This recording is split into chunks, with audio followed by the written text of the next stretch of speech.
Glad you made it, people. It's Bills by the Numbers, presented by FanDuel. Make every moment more. Coming up, it's the first matchup between Josh Allen and Lamar Jackson since the divisional playoff in 2020. Who has improved more? We dive into the numbers. Which quarterback is a bigger concern for the opposing offense? It's not an easy answer. And can the offensive line get healthy enough to jumpstart the run game in what could be a rain-soaked affair in Baltimore? Thank goodness for field turf.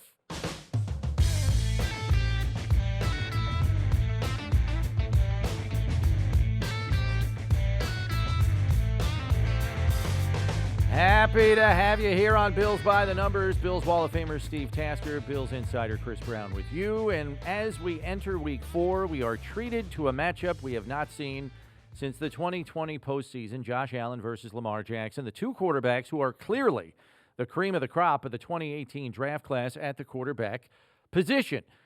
But, Steve, who has improved more since that divisional playoff when the Bills and Ravens met in Buffalo, with the Bills coming out of it with a 17-3 victory and Jackson unable to finish the game due to a concussion? Yeah, it's interesting because both guys are getting better. Lamar's getting better, certainly. Both guys had things to work on. Josh Allen's getting better as a quarterback, more control of the offense, able to do more, given more freedom within the offense. And then you've got Lamar Jackson, who's become a thrower of the football from the pocket and is putting up some numbers that are pretty impressive. And both of these guys had the mentality when they came in that coaches and organizations love, particularly in high draft pick players, not only at the quarterback position, but every position, where they said, listen, I want to be best. I want to be the best guy ever. I want to be as good as I can be. And that's where they're headed. They're trying to hit their ceilings, and I don't think either one of them's reached it yet.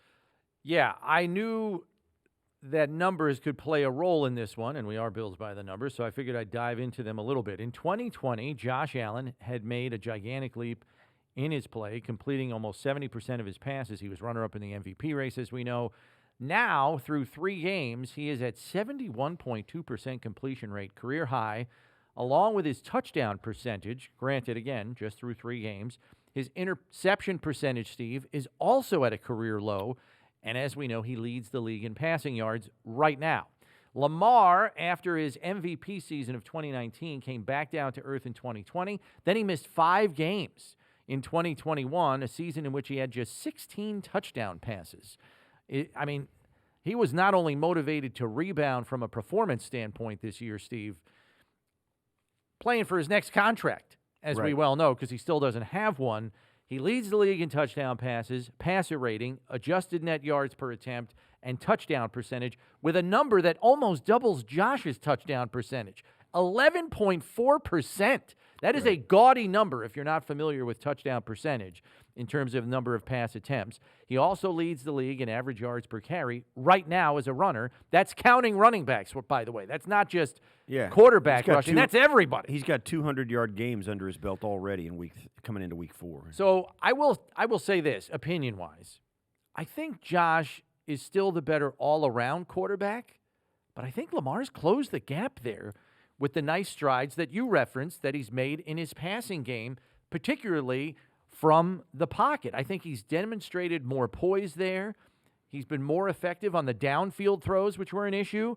I'm still not convinced he's better at those throws outside the numbers, which has been a bugaboo for his passing game.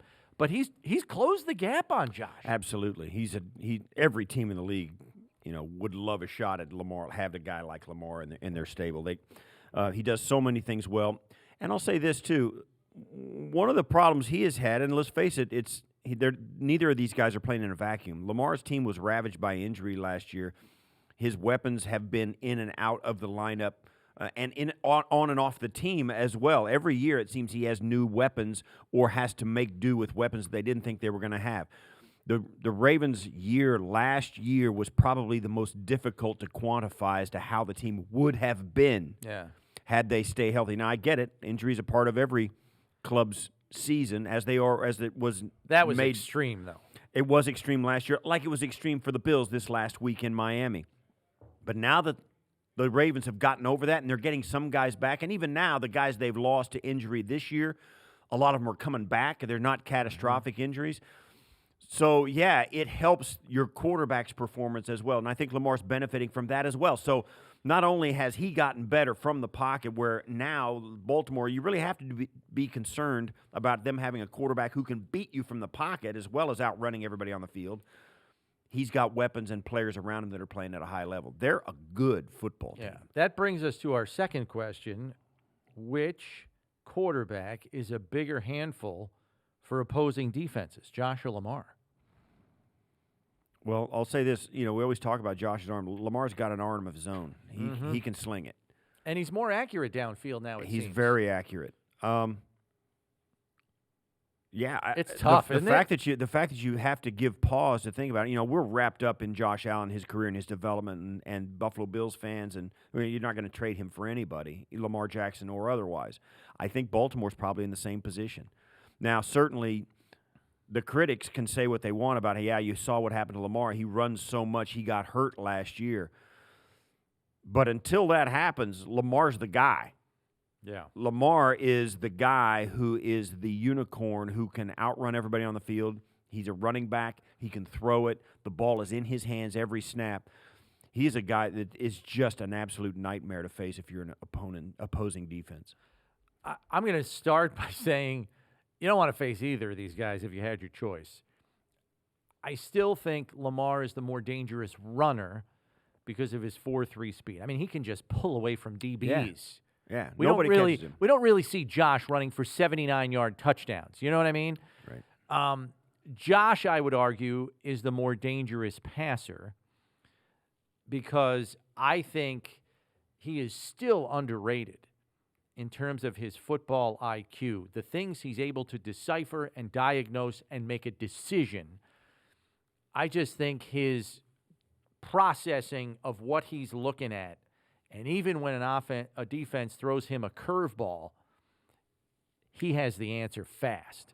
Like, he has answers like Peyton Manning or Aaron Rodgers would have answers. He is a quarterback who, at age 26, his quarterback processing, I think, is way beyond his years in the league. I mean, we have to remember, it's only his 5th NFL season. I just think he's very far advanced in the processing of what it takes to play quarterback effectively when throwing the football. So you might prefer Josh because it's harder to make the pass game difficult for him from an opposing defense standpoint. Mm-hmm. And Lamar's pure athletic ability is frightening. I wonder, maybe it's based on the strength of what your defense is in terms of who'd you'd rather face. Yeah. But you're still right. in all, there aren't great answers for either of them. The way Josh was playing at the end of last year, certainly you need to put guys like Steph Diggs and Gabe Davis and Isaiah McKenzie and Jamison Crowder out there to help him. I don't know that you need to do that for Lamar if you need to be quite that deep in wideouts. But both these guys are playing at a really high level. If the only thing that detracts Lamar from Josh for me is the fact that the guys got whacked last year. Yeah. We lost him for 5 games, and that's durability. hard. Durability is going to become an issue. It is for everybody. It's going to be the thing that makes Lamar stop being good. He did add some lean muscle mass in the offseason to try to help prevent that from taking place. He's got more meat on his bones, knowing when he does run, maybe he can withstand a few more of those hits. But, yeah, it's a consideration for sure. Final thing we want to address is Buffalo's offensive line and its importance in making Buffalo's run game more effective. In a week when wet weather and wind from Hurricane Ian, or the remnants of it come the weekend, could impact Buffalo's passing game, they may be forced to find a way to run the ball effectively. The line should be hopefully healthier this week, with the possible exception of Ryan Bates, who earlier in the week was in concussion protocol. Does Mitch Morse come back? The hope is yes. Can Buffalo turn to the run game if the weather forces their hand on Sunday? Weather's always been an issue with Buffalo with Josh Allen. You can look back at games where it cost him. Josh's first game as a pro was a rainstorm in Baltimore, Maryland, where they got 49 points hung on them by the Baltimore Ravens. Pummeled. And Well, he didn't start that game. He didn't but start yes. it. Jason Peterman or Nathan Peterman started the game, and they got rung up in an absolute driving rainstorm. Other games as well for the wind game against New England last year, yeah. The rain game, the slippery conditions in Tennessee last year. There have been these things where it's a problem for Buffalo to overcome. And you say, well, Buffalo's weather and all that. Listen, it's hard when a team is built the way the Bills are to play in bad weather. They've been asked to do that a couple of times, and they have not done well. So I think, yeah, and if you can run the football, sure. That is not Buffalo's strength. Right. No, I agree with that. It's not their strength by any means. But I think there was a pointed effort by Coach McDermott to make the run game something they could rely upon if necessary. I just don't think it's reached the point where they can rely on it. Aaron Cromer is here, the new offensive line coach, and he's here for a reason, to make that thing more reliable from an offensive front standpoint. But in week 4, I don't think it's anywhere near where they want it to be. Right. So if they have to turn to it, they can comfortably say, hey, we're going to run the football now. We're going to be good. I don't think it's there yet, and that's a concern going into this game. I know they aim to fix it. I just don't think it's fixed yet. By week 7 or 8, it might look pretty darn good, somewhere where it was the last 6 weeks of last season. But if you got to lean on that this week, Steve, because the conditions are stupid, and this thing's it was a Cat 5 earlier in the week. Right. I mean, we don't know what we're going to be looking at come Right. Sunday, and we don't know what the track of the thing is either. But here's the Bills. They hung 41 points on the world Yes. champions, and then they scored a ton of points in week 2 against who was it? Tennessee. And you really felt like they were going to hang some points on the Dolphins had they not had all the injuries and had the roster melt literally in front of their eyes during the game on Saturday. So they really don't feel like there's much to fix because they're not being asked. They have not really been asked to rely on the running game, except at the end of the game, maybe to run out the clock. Right. So they're not under any they don't have any sense of urgency that if they don't get it fixed, they're not going anywhere. Their offense is looking really good the way it is now when they get their guys healthy. And when they have their guys, particularly their offensive line, because their throwing game, their passing game is so good, and Josh's ability to step out of the pocket, fall over for the first down, and stay on the field.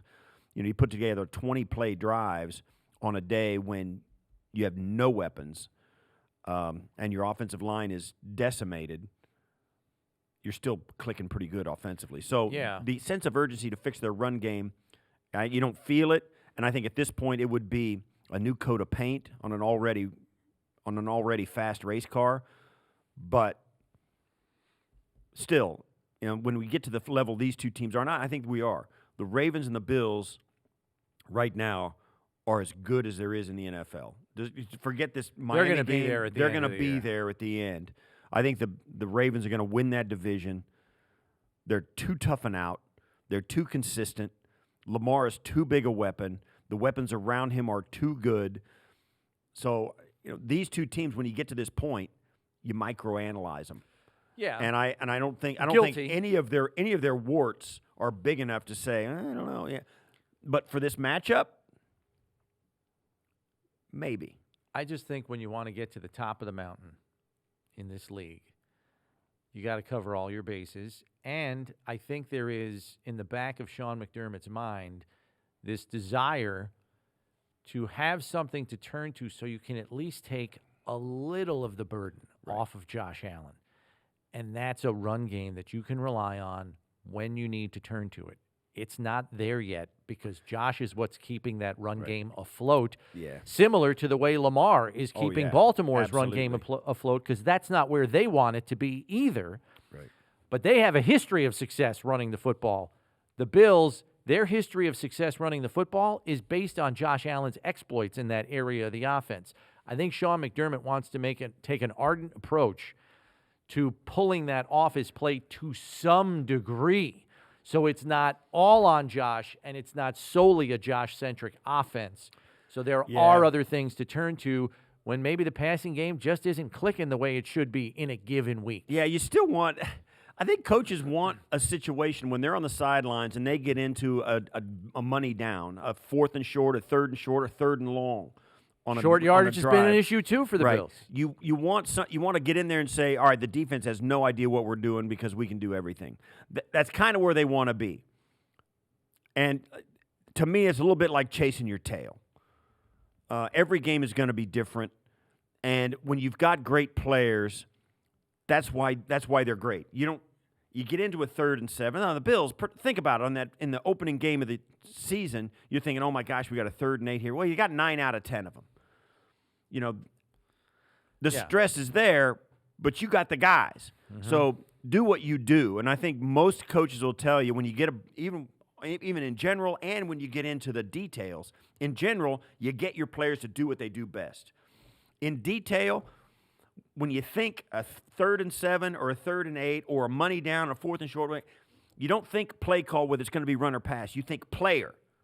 Who's the guy? Who's the guy that's the answer all the time? Matchups. You got matchups. We've got Steph Diggs, that's the guy. You got Dawson Knox, that's the guy. You got Josh Allen, that's the guy. Don't think about whether we can always run it here or always pass it. Think who the guy is on your roster that's going to get the job done. And that's what coaches do. But when you're talking about planning for it, you want all your options open, and that's why we get into these stressful moments. We're like, oh, we don't run the ball. We're not running the ball. Yeah. That somebody else besides Josh has got to lead the team in rushing. Somebody else besides Lamar has got to really, I think they want to be able to keep defenses honest, and I don't even know if they're at that point yet. Yeah, yes. I know it's early, but you're like I said, the defense. If you're facing them, the defense. Forget about being honest. They're panicking over where Steph Diggs is going to wind up, where he's going to line up, and where's Gabe Davis, and is Josh in shotgun. They're panicking about that. They don't even care about the run. They hope you hand it off, So it's chasing your tail a little bit, I think. But, this team, both these teams, you start talking like them. Both these teams are elite right now. I think they really are. The Baltimore Ravens are really good. Now, their defense doesn't have the numbers that it should, and they blew 2 coverages that cost them a game. This is a team that's thinking they should be 3-0. Like the Bills know they could have been 3-0. Yeah. If the temperature was 75 instead of 95, the Bills believe in their hearts they're 3-0. Mm-hmm. So, and if the Ravens don't blow a coverage twice with 2 rookie corners or 2 rookies back there, they're 3-0. Yeah. That's kind of what happens in a long season. These 2 teams believe they're going to be standing at the top of the mountain at the end of this season, and it's going to be the details of these rosters and these games and these play calls that we're talking about. It's going to make the difference this week. All right, good discussion there. Time for the numbers game, though, Steve. And for this week, we take a look at who else? Josh Allen and Lamar Jackson's careers since they've been in the league, and we ask Steve, Josh or Lamar? So, Steve, it couldn't get any easier. You got a 50-50 shot on every one of these questions. Are you ready? I'm ready. I stunk at this last time. Go ahead. Question number 1. Which quarterback in their career has led the league in single-season touchdown passes? Led the league? Lamar. Yes. Lamar, correct. In his MVP year of 2019, 36 touchdown passes in 2019. You're 1 for 1. Question 2. Which quarterback in their career has led the league in single-season yards per carry average? Josh. Trick question. The answer is both. Lamar has done it twice in 2019 and 2020. Josh did it last year. 6.3 yards per carry. Good job, Steve. Do I get credit for that then? Well, because you guessed the less likely of the 2, I will give you credit for that. I'm in a generous mood. Question 3. Which quarterback in their career has led the league in fumbles in a single season? That's a tough one. Josh. It is Lamar. In 2018, he had 14 fumbles. Question 4. Which quarterback in their career has led the league in game-winning drives in a single season? Lamar or Josh? I say Josh. Josh in 2019 with 5 is the correct answer. 4 of those were fourth quarter comebacks. Question 5, final one here, Steve. Try to go 4 for 5. Which quarterback in their career has more AFC Player of the Week awards, Lamar or Josh? I think it's Lamar. It is Lamar with 8. Yeah. Josh has 7. Yeah. It's close. It's close. These guys are unbelievable, man. These two guys are stupid, man. It's not even close with the other QBs in their class. Those not other even guys, close. Those guys aren't even also rans. Listen, I got to say this. In 2020, the Ravens come in here for a playoff game. It's the game where there were only 6,500 people allowed because of COVID. That game and the pick six, the 101-yard pick six by Taron Johnson was an absolute historic play. It was unbelievable.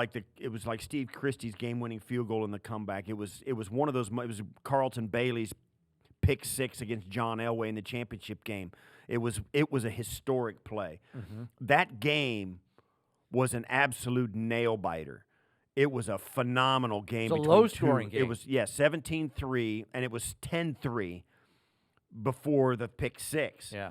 And then, and I'll say this too, Lamar goes out with a concussion. Well, he comes out the next series after the touchdown, goes out with a concussion. They pin him back deep, and he gets sacked in the end zone. You could just tell both those teams had another gear that they were ready to shift into when that game got tight. Mm-hmm. And Lamar was coming out to shift into that gear when he went down. Right. And I'm sorry, he didn't get sacked in the end zone, but he kind of fell. And, he and then fell. It was into the end zone by the end of the play. This game is going to be an absolute heavyweight bout. I think this game is going to be a battle royale. It's unbelievable. I mean, the Ravens got themselves right last week against New England, and they're like, all right, here we go. Now we're playing our kind of football. Meanwhile, the Bills are like, we shouldn't have lost that damn game last week. We got to get back on the track. So both teams are going to be supremely motivated. We've seen this Baltimore offense. It is so difficult to defend. It's unique because of the way it's designed, and it's designed in a unique way because of the unique players they have running it. Yeah. We didn't even mention your favorite guy. Ricard. Yeah. They have Alan a 300 Ricard. They have a 6'3", 305-pound fullback who is nimble. Caught a pass last week. The guy's a wrecking ball. They're physical. A 305-pound fullback who can really play. Light on his feet, yeah. They're a unique team, and this is going to be a game, man. You got to it's going to be a four-quarter match. It's really, really. This is going to be a tough game to go on the road and win, particularly in bad conditions. All right, good job in the numbers game there, Steve. We now welcome in Ravens.com insider Clifton Brown, who's covered the Ravens for a number of years. He fills us in on everything from Baltimore's nicked-up offensive line to what exactly is going on with their leaky defense in the first few weeks of the season. Here's Clifton. All right, Cliff, so the Ravens get a much-needed victory last week against the Patriots.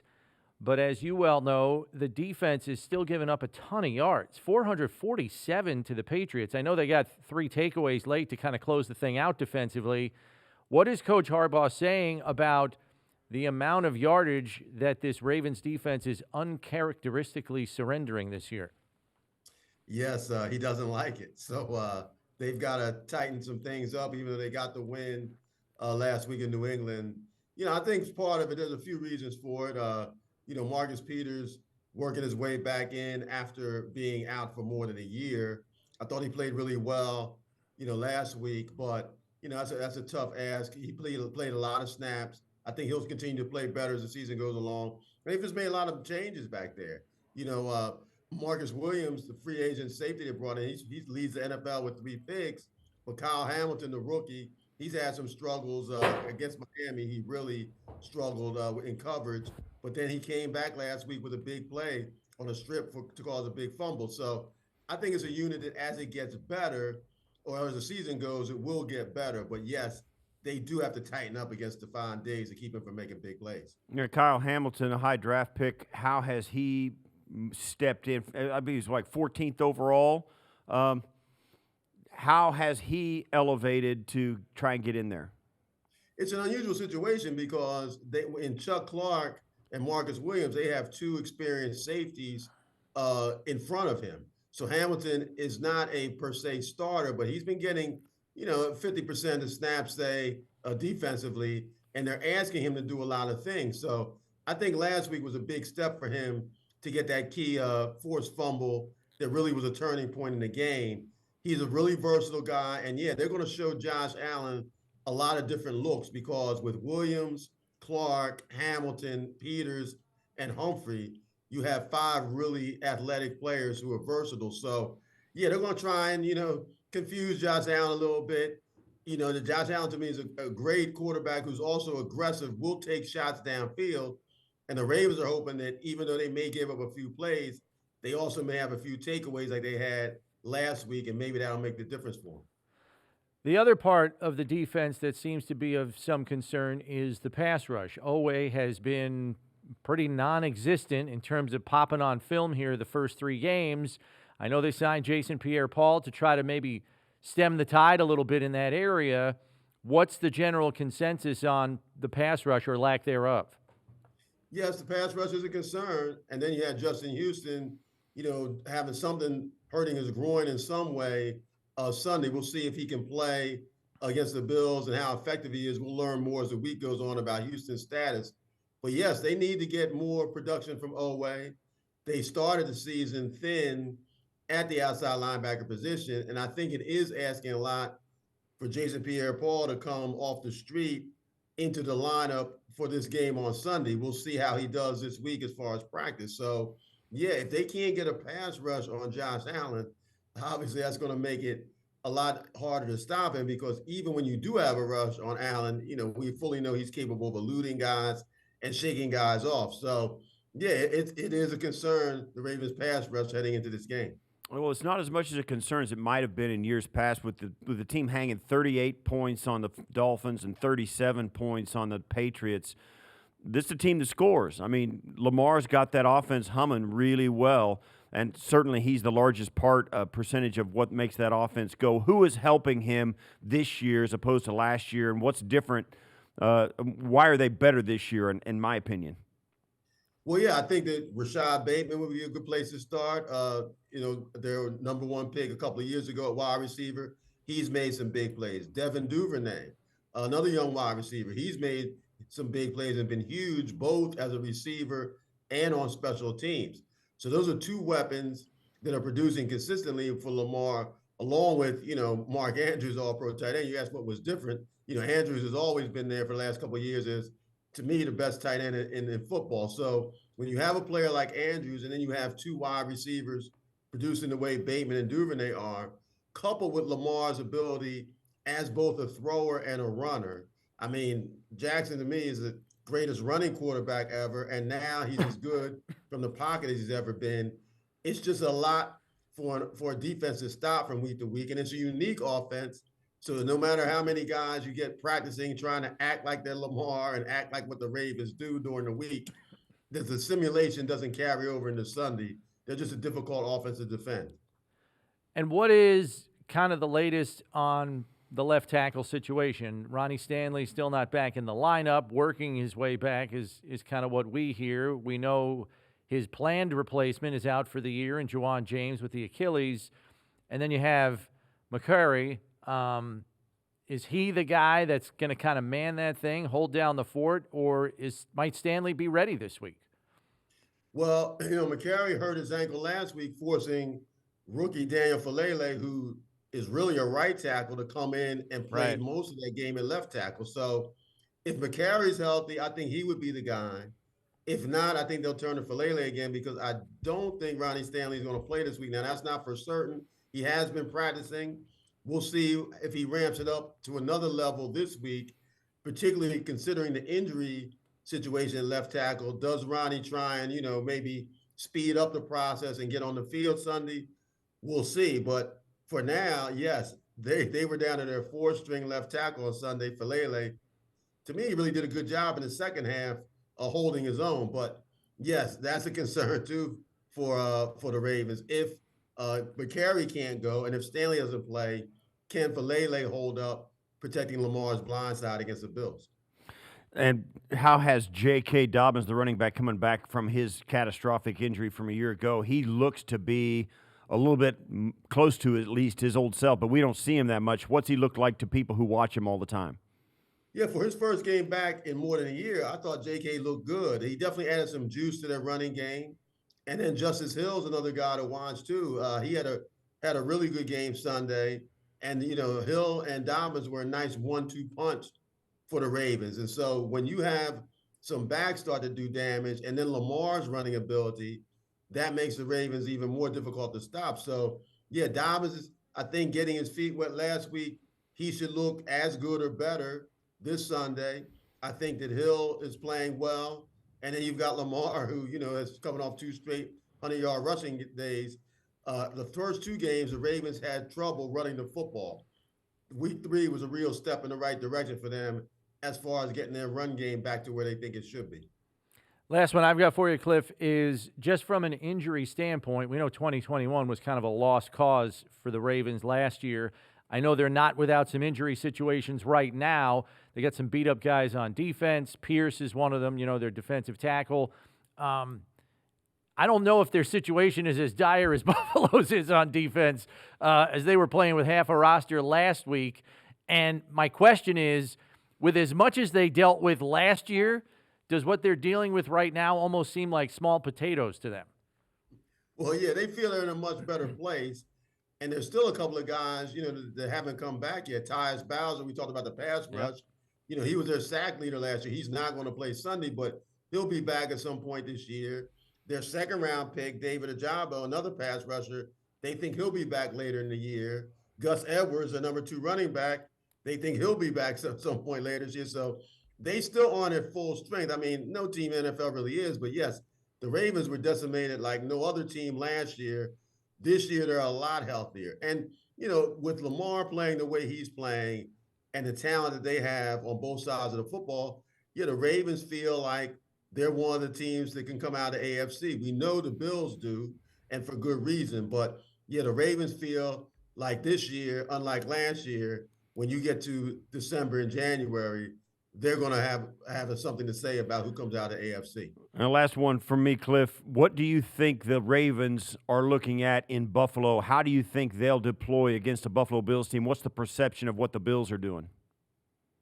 Yeah, I mean, that Allen to me is the key, but, he's kind of like maybe even unstoppable. I think that they feel if they can keep Stephon Diggs from making a couple of plays to wreck the game, and if they can run the football a little bit, that, that's their best chance to win this game. Buffalo is a complete team to me. I know they've got injuries on the defensive side. So I think, the Ravens feel like they should be able to move the football and score. It's the question is, can they contain Stephon Diggs and can they keep Von Miller away from Lamar?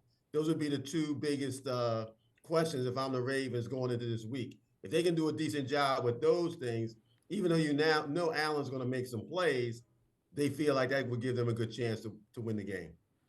Cliff, thanks for the time as always. Appreciate it. I'll see you down there in Baltimore this weekend. Thanks for having me, guys. Take care. Time for your chance to win $1 million with FanDuel's free pick'em style game, High-Low. Pick teams for 4 different stat categories that you think will score the highest or the lowest for the week. The more you get right, the more you can win. Get them all correct, and you could take home $1 million. Just go to FanDuel.com/high-low to play, and that's HILO. Steve and I make these picks each week. I'm going to start this week with the high and low for points. I'm going to take a flyer this week. I know it might be a little risky. I'm going with the Chargers. I know they lost their left tackle, Rashawn Slater, but they should be getting their top receiver back in Keenan Allen this week from a hamstring injury. Their defense lost Joey Bosa to a groin injury. I think they're going to need to put up points to win. They're desperate for a victory, so I'm taking them as the high for points. Low for points, I'm going with the Raiders. I think the Denver defense is underrated. They won the Broncos the game last week in an 11-10 barn burner. So I think they can keep the Raiders' offense under wraps as well. So Raiders low for points. Over to you for passing yards. All right, Steve, for the high-low for passing yards, for the high passing yards, I'm taking the Jacksonville Jaguars. That's a game. They've got a lot. They got to get in the air a lot against maybe the best team in the NFC, which is Philadelphia. Don't forget, Doug Peterson's taken his club back to Philadelphia, where he won a world championship, and I think he's got a young quarterback. They put up 38 last week. He wants to showcase. Trevor Lawrence has come into his own. Doug Peterson has really brought it out in him, so I think they'll be able to rack up some passing yards. Even though I don't think they're going to win the game, I think that might be the key to getting the passing yards. They're going to have to keep pushing it down the field in this game. Low for passing yards, the New England Football Patriots. The Packers defense is pretty good. They're without Mac Jones in New England. I don't think Hoyer's going to be able to air it out at all. Mac's got a high ankle sprain. It's not looking good for the Patriots this week as far as throwing the football. Yeah. They may run the triple option. Triple option prediction. Look at that. We'll see. I think the Patriots are for low passing yards. That's outstanding. High for rushing yards. I like the Bears this week. Second in the league in rushing. Khalil Herbert comes in for Montgomery, who got hurt, and goes off. He may start this week, and Justin Fields, I think, is still going to be running with the ball, tucking it away and doing stuff, and he's going against the Giants defense that's 25th against the run. Give me the Bears. Low for rushing yards. I'm taking the Jets. They've had trouble running the ball from the jump. They're on their 5th left tackle at this point. I know the Steelers' defense hasn't been great, but I think they'll be able to stack the box against the Jets' offense that has had trouble hitting on big plays in the passing game. Sacks, Steve. All right, sacks for high. This one is an absolute slam dunk. Dallas against Washington. DeMarcus Lawrence and Micah Parsons are going to terrorize any quarterback who holds the ball too long, and Carson Wentz is that guy. So yes, Cowboys, high for sacks. Low for sacks, I'm going to take the Colts. 29th in the league in sacks per play.